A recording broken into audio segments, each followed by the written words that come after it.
so much. My gosh. Oh, it's so great to be back here at Norris. That was my seat right in front row center every day, 12 hours a day, just coming to watch whatever they were playing. And loved it. It's funny, as much as the school has changed, Norris is sort of the one constant. Oh, it's trapped in amber, for thank God, too. It's just, it's a magical place.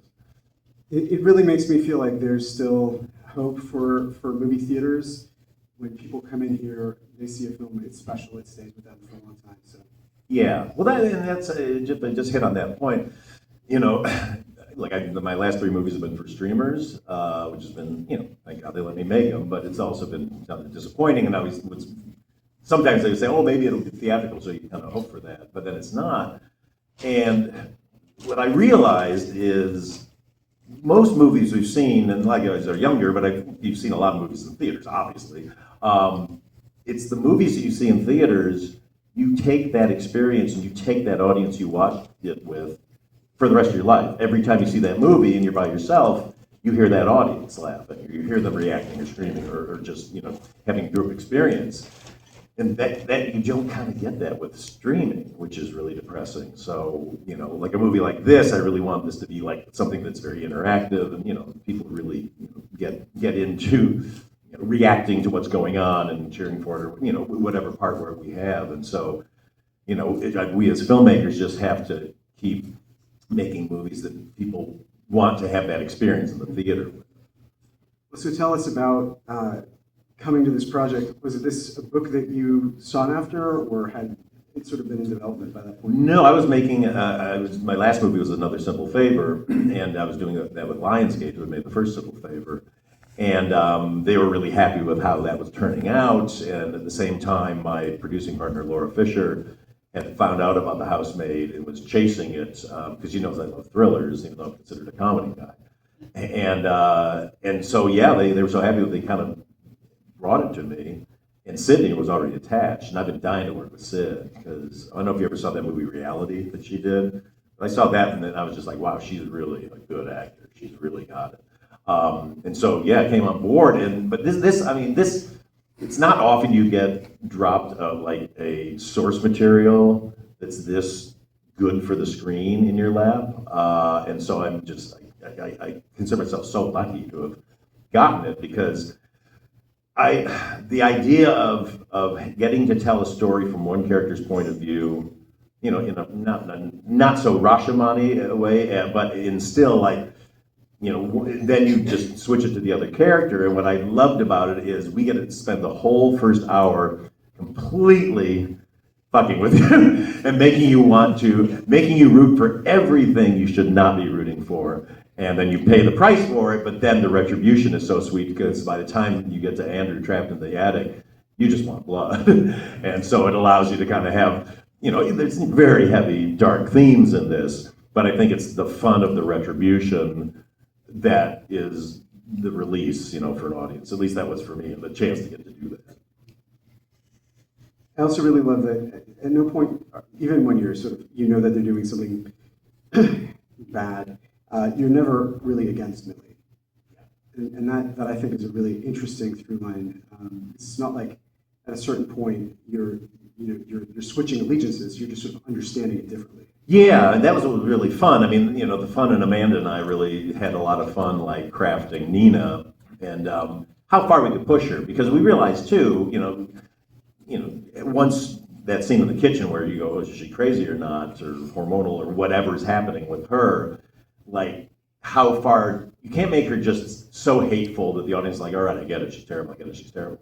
So it was the fun of like, when is she awful? When is she like, oh, thank you, Millie, I don't know what I'd do without you, you're a lifesaver. So that weird push and pull that like an abuser that we think would have, and also, a person who might not be completely sane might have. And so it was really fun to do that. But yeah, Sydney as Millie, that was a hard, I mean, even though what Amanda did was really hard, everybody, this cast was amazing. But what Sydney had to do was really tough, because it was very nuanced, where she has to be kind of this innocent in the middle, but then she's the audience and she's reacting in a way, but you never kind of buy, you never want the moment of like, just get out of there. Are you crazy? Why are you there? And fortunately, you have the thing about, she needs it or she'll go back to jail. But I just thought she walked that line so nicely. And by the time she turns, you believe it. You believe, okay, this is somebody who hates, abusers and bullies and awful people so much that she'll protect anybody with whatever she has to do. Does the novel have this sort of subjectivity that sort of splits at a certain point? Yeah, it's very much. Frida McFadden is a really amazing thriller writer because I spent a lot of time with her, and I was like, how do you do this? But she comes up with twists first, and she has a file of like twists, and then she kind of goes into the file when she's got an inspiration or something, like, oh, that will match with this.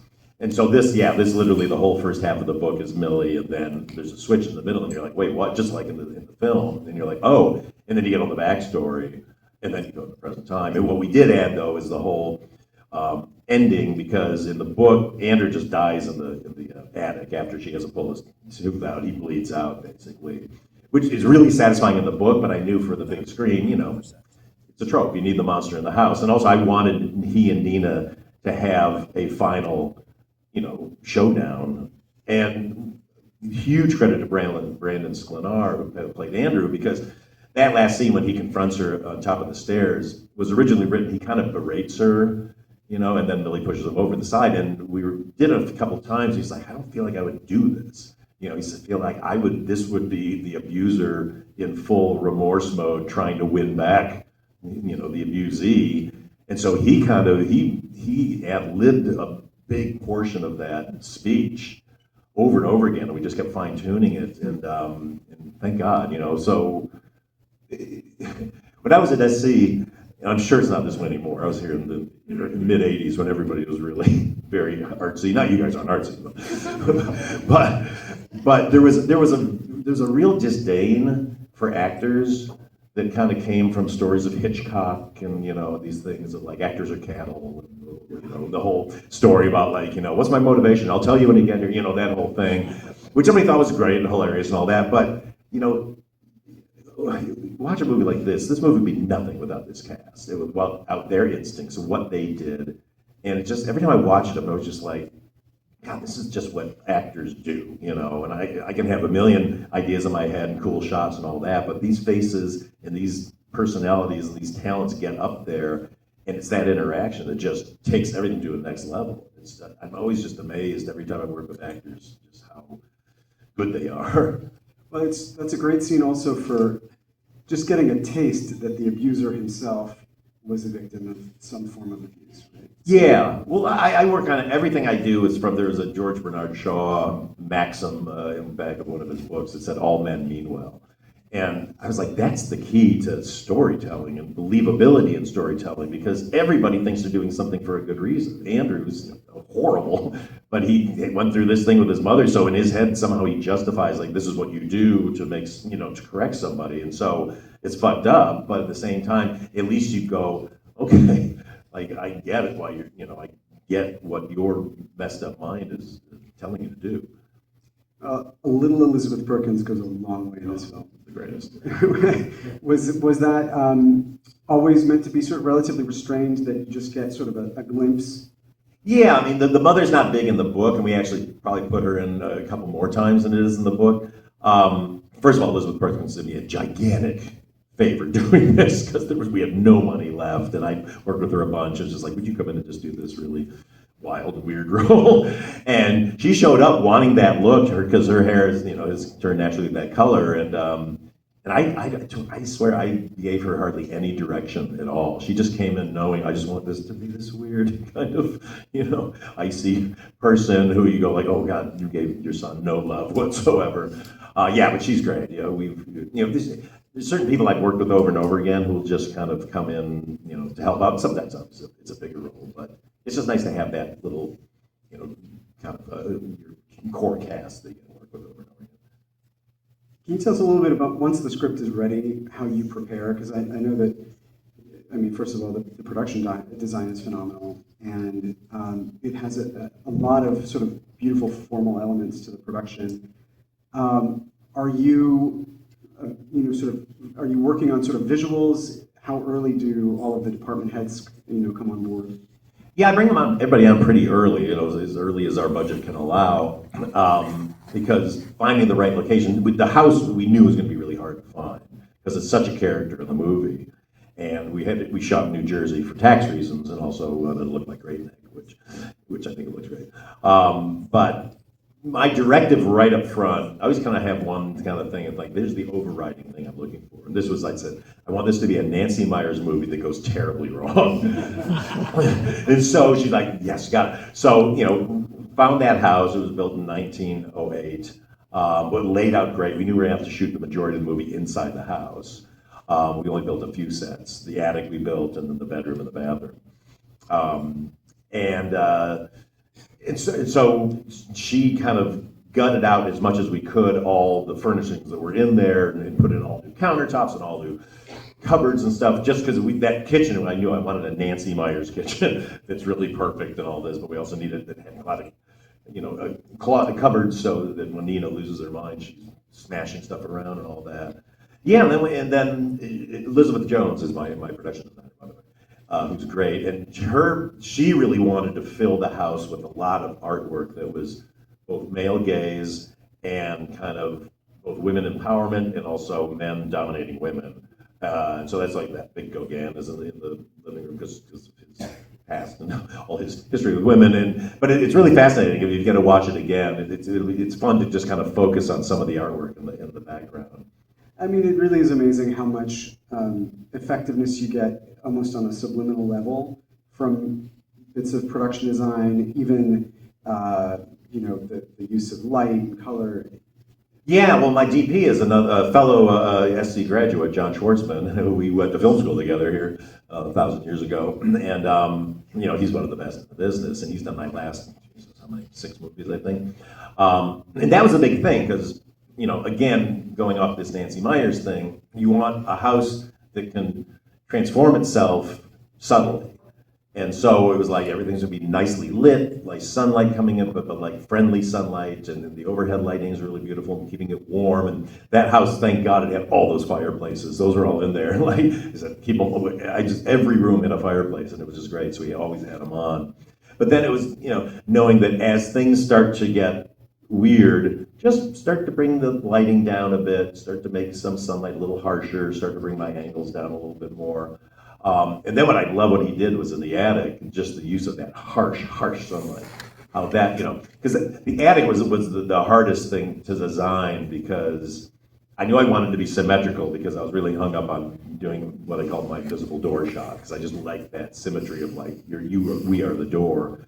And having that, but I also, in the book, and some people, when we put out the trailer, some of the fans of the book were kind of like, well, that's not how at all I pictured I thought it was supposed to be dingier and all this. I said, Millie's not insane. She wouldn't move into like a rat-infested cobweb attic, and Nina would know that. So, it would have been, she would have dressed it up more like a Laura Ashley kind of, cute thing. And she, clearly she kits it out with all this cute stuff.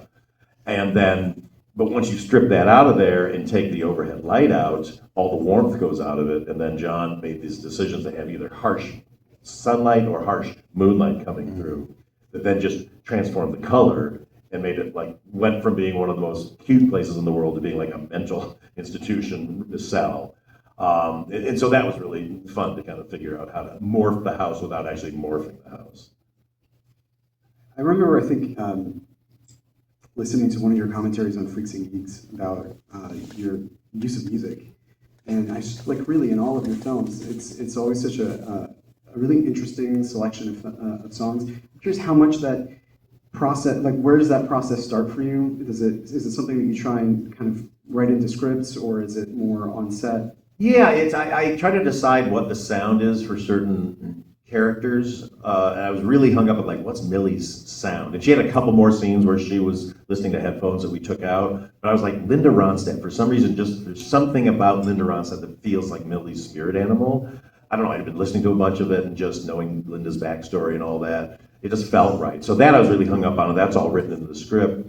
And then there's other songs that we wrote in, but then as you put the movie together, you start to feel what it needs. And I'm really, music's the most important thing to me. But shout out to Ted Shapiro, my composer. because I have a really interesting relationship with Teddy because he's been doing my movies since Spy. And when I first brought him on, all my movies before that, you're temp scoring and all this with other people's music from others, soundtracks, and you fall in love with it, you get temp love. And what would happen then, like a composer comes in and you're like, oh, they write something, you're like, oh, I know, can it sound more like this? And so you're just kind of getting a thin copy of some other movie's music. And I hate that. So when I first talked to Teddy back then, I said, like, here's my one request. Can you start composing before I start shooting? And he was like, yeah, I'd love to do that. And so what our MO we do now is like, come up with what's our 8-note theme? What is our, I was really like the movie Fargo has that great, great like fiddle theme that just runs throughout it. And I was like, what is that? And so we do that every time. And then once we kind of decide on that, as I'm shooting, he's creating in his studio these what he calls suites, which is like a 2 to 3 minute piece with all these moves in it that has that theme and some other themes, and then you get other themes for other characters.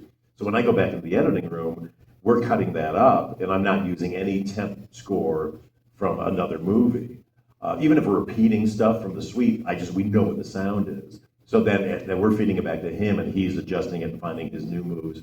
And it just works out great. He did a whole thing with that female vocalist where he just brought her in one day for a session, and she just did, for a day's worth of vocalizations, and then he chopped that all up and used it in the soundtrack. And I think it just gives us a distinctive sound.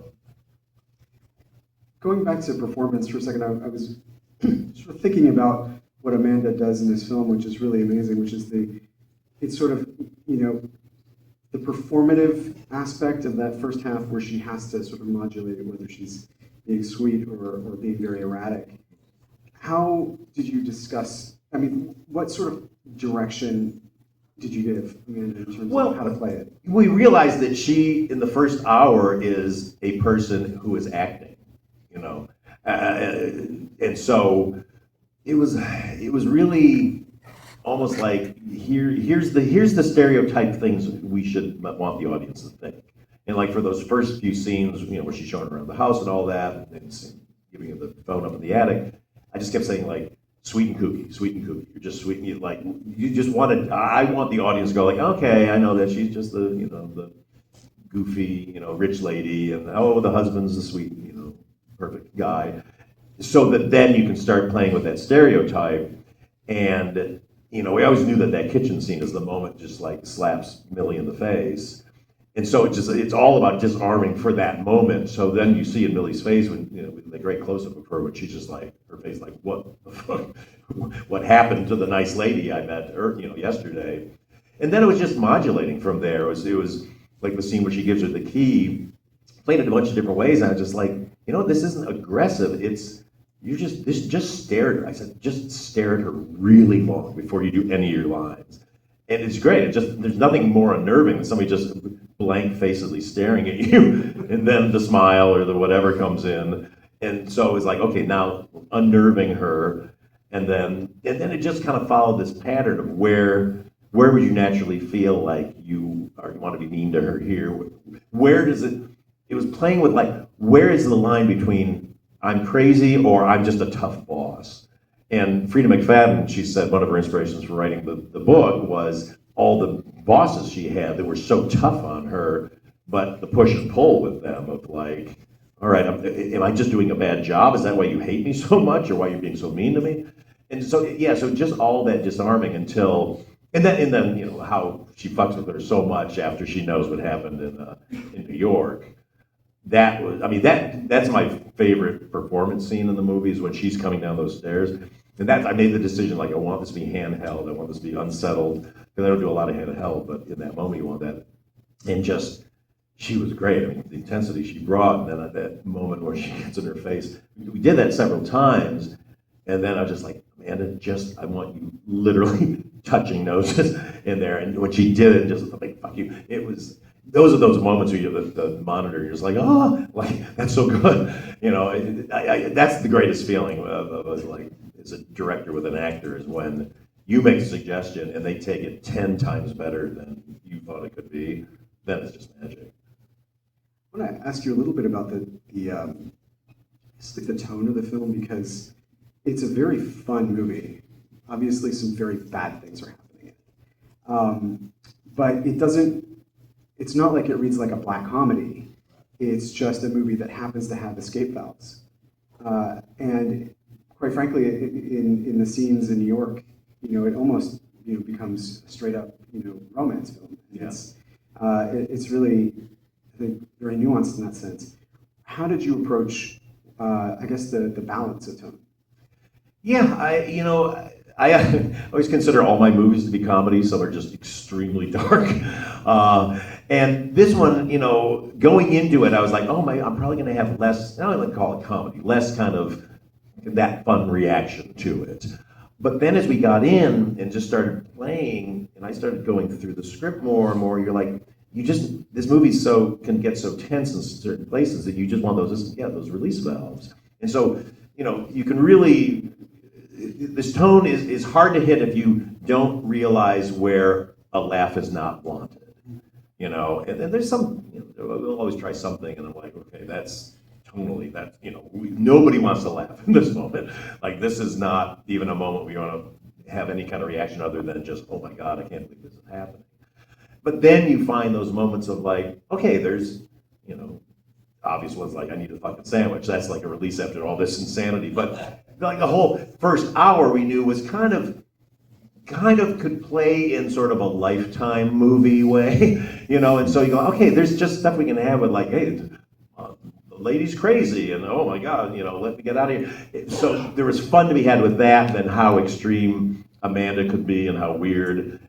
Those were the moments you could be fun, knowing that once you get into Nina's backstory, it's dead silent. Like, you do not put anything funny or fun in there whatsoever. I personally think the boss who is so fucking terrible when she walks in with, breast milk on, that just makes me laugh because you go like, okay, that's the worst boss ever. I'm like, what the fuck was that?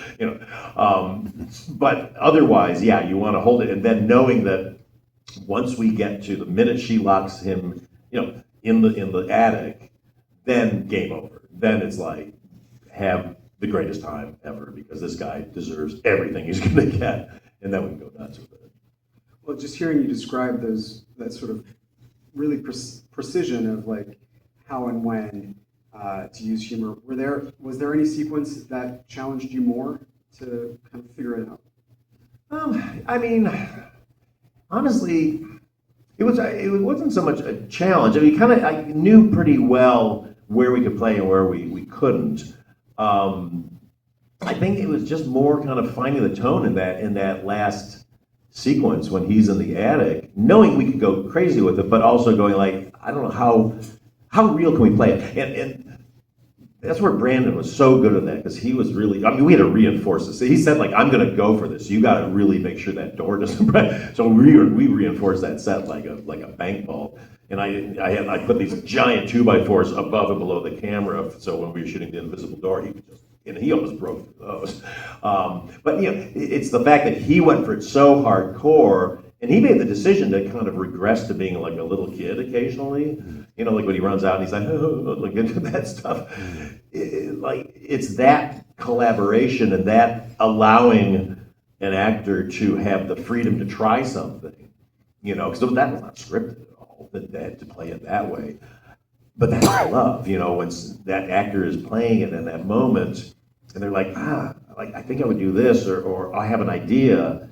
I've had so many times, I do a lot of takes, and like after 10 or 12 takes, and everybody's like exhausted. I'm like, okay, we got it. And then if the actor goes like, oh, can I try one thing? I'm like, yes, because a lot of times that's the thing that'll be like the best, because it's taken them that many takes to kind of find it. Because I don't rehearse. I never rehearse. Because I don't like to cut off their natural instinct. I want to get their natural instinct on camera first. So I kind of just go, okay, this scene, you think you'll stand there, you'll think you'll stand there. Okay, let's light it, and now let's just start rolling. Because I've had the beginning part of my career, okay, we just need one for camera before we roll, all right, and it's great. And then they never do it again that well. And you're like, why didn't you roll the camera? Like, they were just standing there anyway. So now that's my rule, is you always have to, we never not have the camera rolling. So that's why I incrementally kind of move them to the performance I want, so that then when I get in the editing room, I've got 10, slightly varied performances that are kind of going towards what I want, and then it allows them to find it in the end too. But they usually know at the beginning, though. A lot of times I use those early takes from them. Really? We're going to start to take questions from you guys, so if you want to line up at the mics here, I just want to ask one last thing.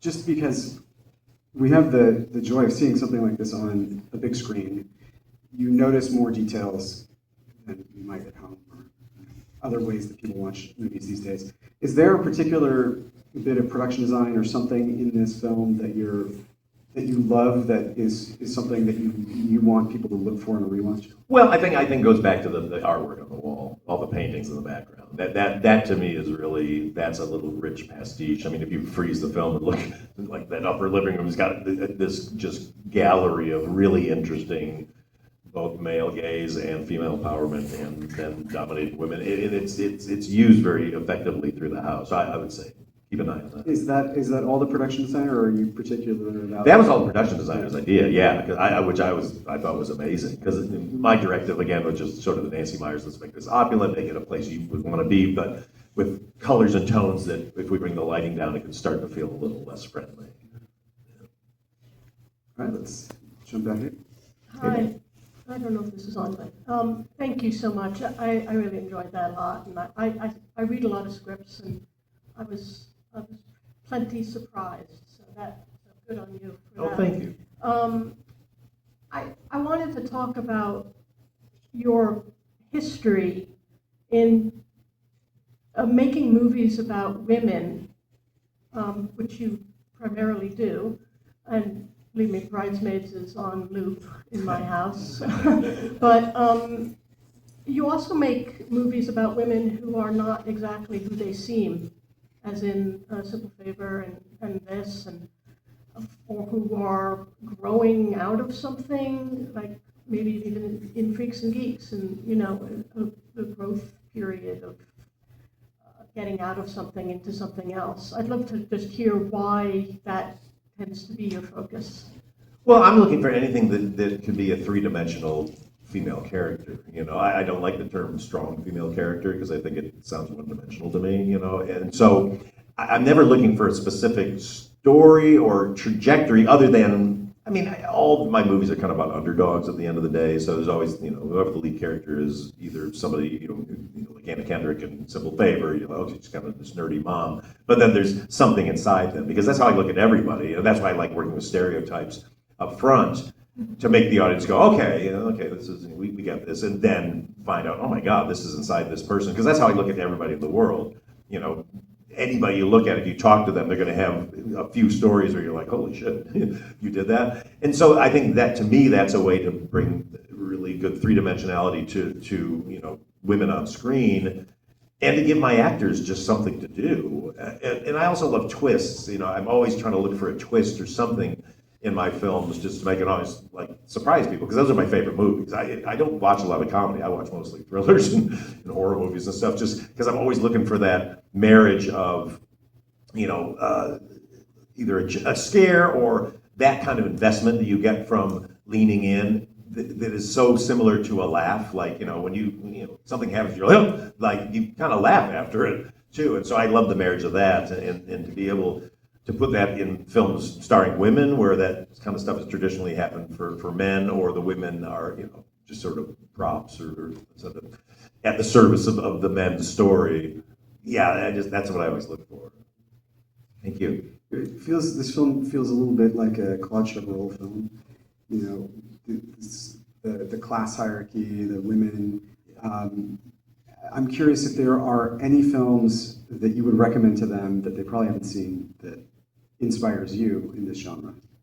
Oh gosh, well, it sounds trite to say, but the Hitchcock films. North by Northwest has always just been such a touchstone to me because of the tone that it hits. What I love about the Hitchcock movies is obviously they're amazing suspense thrillers. That's what they do. But he kept a sense of fun about them.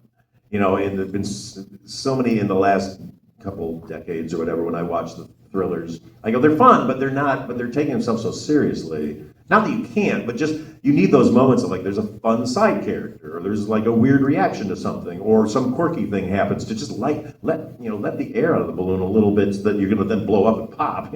Hopefully not pop it, but put it to the edge. So yeah, I mean, gosh.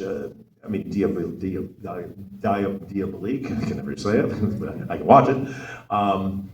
Yeah, I don't know. It's funny. People always go like, "What movies did you watch before you did this?" And like when I get onto a movie, I'm like, then I don't want to watch anything. I don't like that kind of because look, they're all in my head. I've seen them all. I've seen a ton of movies. Then I want to just be able to process it, and hopefully the synapses in my head will kind of put together a different way to do stuff. And I don't storyboard or anything at all. I just kind of have in my head how I want to shoot a scene, but I want to be able to adjust at a moment's notice if there's just something I come up with or my DP comes up with or somebody's doing a performance thing that wasn't what I thought. I don't recommend starting that way, as a when you're making movies, but once you've been on enough sets, I think that ability to be able to be in the moment is really important if you have an overall vision in your head. Hi, thank you so much for being here. I love the movie. I loved watching it with an audience. I'm wondering if you test screened the movie very much and what those early audience reactions told you or how they informed the final cut. Yeah, thanks. I test screen my movies very heavily, but I start like 5 weeks into my director's cut. The DGA gives you 10 weeks to do your director's cut.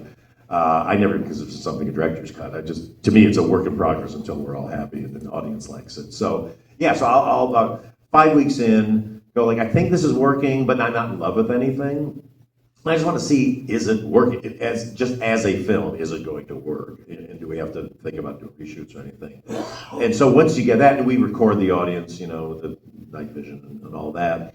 And yeah, we just kind of build from there and go like, okay, they didn't buy this, they didn't like this is too long, this is confusing. I don't love the focus groups. And I don't know if you've been test screenings at all, but yeah, they always pull 20 people's focus group, and it's always so misleading because we had 200 to 300 people there, and it comes down to these 20 people. So I don't really care about them unless there's unless everybody says we were confused about this. I need to listen to that. I like to just watch the audience from the night vision and go like, they're in it, they're not in it, they're in it. They responded to that because sometimes people will say they didn't like something that they loved. The Bridesmaids, the dress shop scene was always our lowest scoring scene in the movie because it's what my editor at the time called the greasy cheeseburger effect, which is, you're hungry, you eat a greasy cheeseburger, it's the most delicious thing you ever had, and then 10 minutes later you're like, oh, I shouldn't have eaten that. Oh my God, it's so bad. So, so that I like that kind of market research of like, what are you in the moment, what are you thinking? And yeah, then we just build it from there. And so I know by the time we lock picture, it works with the majority of audiences. What's the most useful thing that you learned from that process on this film?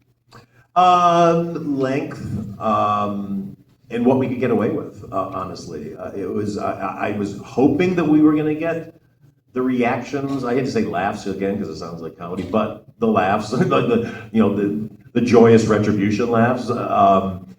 And that was great. And it maybe at certain points it was like, oh, we can actually fit one more thing. It's like the very last test screening we did, I said, because I shot the cop, at the funeral, kind of like smiling. And I was like, it's too much. Like, I'm just going to buy it. But then the reaction to her letting her off the hook in the earlier scene was so good. I was like, let's try it. And so we put it in, and it gets a big laugh, which I did not expect at all, because I'm always afraid of being too sweaty or putting in the thing where people are like, okay, that's stupid. But that gave me the permission to go, okay, we can push this now, because that's the final release for the audience of like, oh good, thank God this guy's dead. Everyone hated him. Hi, firstly, I love the film. It's amazing. My mother loves this series, and I'm taking her to the theaters as soon as it is out. Oh, thank you. Yes, and I wanted to ask, this is a very SCA-specific question, but I want to ask about your role as both producer and director and how that sort of came together in production. Yeah, I mean, first of all, I have an amazing producing partner in Laura Fisher, who's just head and shoulders above anybody else I've ever worked with. But I look at the role as a producing director as being more sounds terrible, more responsible than most directors in the TGA, because there is this whole thing of like, with director, you know, we love these directors and stuff like, don't tell me the time, like I have to get this shot and all this stuff, and I'm like looking at my watch, I know the budget, you know, I know what our constraints are, and kind of being in charge of that all through prep and production. You know, like we shoot French hours, now they're called continuous hours, which is basically you shoot a 10-hour day with no lunch, there's food being passed around, and then you're finished. Because the very first movie I ever made back in 2006, we had an 18-hour day, and one of our PAs on the way home crashed his car and broke his neck and was in the hospital for a month. And I was just like, I'm never doing this again. Like, this is crazy to work those hours. It all comes from the director, but you almost have to be a producing director in that mindset to say, I'm doing a 10-hour day, and it's up to me to stop, and I have to measure my day out so that I have that, not be just so driven and like, I'll get it no matter what. Like, so it's really that on top of then working with the crew and everything, and working with the studio. So it's just kind of having great producers with you, and then thinking like a producer as you're thinking like a director. Thank you so much. Thank you. Thank you so much. I love this film. Okay. My question's kind of like, I don't really know how to phrase this exactly, but was there any specific direction you gave Amanda to have any specific undertones of sympathy, or what her motivations or thoughts were towards Millie's character, since she kind of knew what trap she was getting her into? And do you know the reasoning for why Amanda's character had such excessive aggression towards Millie when she kind of knew what was going on? Yeah, well, I mean, it was really, again, kind of knowing that she's playing a part. Like, here's a woman who's very, very desperate to get out of a horrendous situation. And the fun is a terrible word. Like, the challenge and the cool challenge of it was like, this is not who Nina is. Nina's not this person. And it's how much does she have to psych herself up to be terrible to Millie, who she, you know, wants to like, but at the same time brought her in knowing that she's got this record, knows she's going to set her up. And then what we used as a tool for that is Cece, her daughter, because you find out Cece knows what's going on, so that's why Cece's being so mean to her, because she is the embodiment of like, I don't want to even get close to you because I know what's going to happen to you. And so it's kind of playing those different shades with that, and then just with Amanda kind of both going like, I don't think Millie would put up with a third scene in a row of you just being a total asshole to her. You know, like, here's the moment where it's like, you know, oh, thank you, I don't know what I'd do without you, Millie. But even though then she knows she's setting her up, so that was really, knowing that we could just really go full villain with Amanda, even though she was still doing a push and pull, because we wanted the audience to cheer when she gets kicked out of the house, and they do. I mean, when we do, you know, regular screenings, people just are so happy, and they're cheering and applauding when she runs out the door, and you just sit there going like, oh man, you are so gonna regret doing that. But knowing that we were just gonna have such a sympathetic backstory for her, and she was gonna play it so beautifully that way, you know, that it was that push and pull, but knowing that was our mission that first half, just, she's gotta be awful, but not so awful that Millie would just go fuck off. Thank you. Thank you. Hey Paul, I'm Stuart. I'm a junior studying the business of cinematic arts. And first of all, thank you for showing this wonderful film. It was fantastic. Thanks, Stuart. One question I have is that Brendan Sklenar has been in talks to play Batman a lot. And this film almost felt like an audition tape for him. So I'm wondering what your thoughts are for that. I mean, I only heard about that when he said it on a talk show, so I didn't even know that that was in the works. All I can say is he's one of the best actors I've ever worked with. He's so inventive and so contained, and yet able to have this massive power that comes out of him. I think he'd be an amazing Batman, because Batman has that intensity. But Brandon's also a funny guy. I mean, you don't get to see him be funny in this a lot, but he's charming. But yeah, I mean, look, I have my own personal thoughts about about actors I love getting caught in the superhero universe, because sometimes it keeps them from doing all kinds of other movies. But yeah, that's pretty cool. I agree. Thank you. Thanks. I want to just ask one last thing about a little bit about the concept of like twists and marketing, because I saw in the poster that you signed for us that there's something on there like, "Can you keep the secret?" Which kind of reminds me of like The Crying Game, the way that it was really driving people to go see the film, because But at the same time, building something that's so, I guess, with the fact that there's going to be twists, kind of makes the audience sort of work a little bit harder to try and get ahead of the film. Yeah. So tell us about your sort of the way that you want people to enjoy this movie. Yeah, I mean, I credit Lionsgate hugely for not giving away a lot. But my directive with them, they're really good marketers anyway, but I just kept saying, like, make the whole campaign about, I'm working for a crazy person, and is that crazy person going to kill me? Because that is the whole first hour. So you get so into that you don't see this this twist coming. It's weird because you got a book out there, so basically all your twists are sitting in a bookstore if anyone wants to read them. So then, I mean, the goal in making the movie was I wanted people to get so invested in that first hour that even readers of the book forget kind of what's coming up, because you're in that moment. And so, yeah, so but we also wanted people to know that this is a twisty, turny thing. So it was just an interesting marketing challenge of like, yeah, there's surprises in this, but you don't know what they are, but making people go, oh, all the surprises are in the story between these two women. If you look, it'd be interesting now you've seen the movie to watch the trailers again, because just a lot of stuff of knives and all this stuff of like, oh, Nina's going to kill her, and Nina's obsessed with her. So it almost, we're trying to play it like she's obsessed with her. She's locking her in the, we try not to show the attic much, but just she's got blood on her. Like they must have had a fight, or there must have been some showdown, and making nothing about the husband, nothing whatsoever. You notice like there's hardly any Andrew in any of the ads, and we have some new ones coming out, but they're more just kind of sexy stuff. Him is a sexism symbol kind of thing, just to show that he's in it. But yeah, so I just the worst thing if people go like, oh, you made it out of that book. I got to go read the book before I see the movie. It's like, no, don't read the book. Why would you possibly do that? I say, buy the book, see the movie, then read the book and see what we did. So December 19th, you're coming out in theaters. Yeah, in the U.S., yes. So everyone take their families to see this back in the theater. Do you have a ritual for when your films come out in the theater? Do you go sit in the back? Yeah, well, I mean, yeah, we drive around and go in the back of theaters, but I've been denied this pleasure for the last 3 movies that I've done because they've all been streaming, and I've missed it horrendously. You can't drive around to people's houses and look through their living room window. So, yeah, we love to, even Lionsgate for Friday night is going to get a party van, and we're just going to drive around to different theaters and sneak in the back.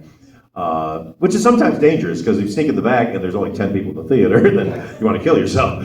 But we're tracking really well, so fingers crossed. But yeah, it's just there's a scene in one of the movies, biopics about Hitchcock, about the making of Psycho. I think it's one with Anthony Hopkins. And he's in the back, when they're showing the shower scene, he's just looking at the door, and you hear all these screams, and he's just like starts dancing around the lobby. That's kind of how you feel. That's the greatest feeling as a filmmaker of like, we made something, we wanted to affect an audience, and they're actually being affected by it. They're responding in the way that we always dreamed they would, and it's just the greatest feeling in the world. Thank you so much for coming and sharing with us. Thanks, everybody. Thank you I know that you're in finals and everything, so thank you for taking the time. Really. And please remember, don't No spoilers. Exactly. Thanks, guys.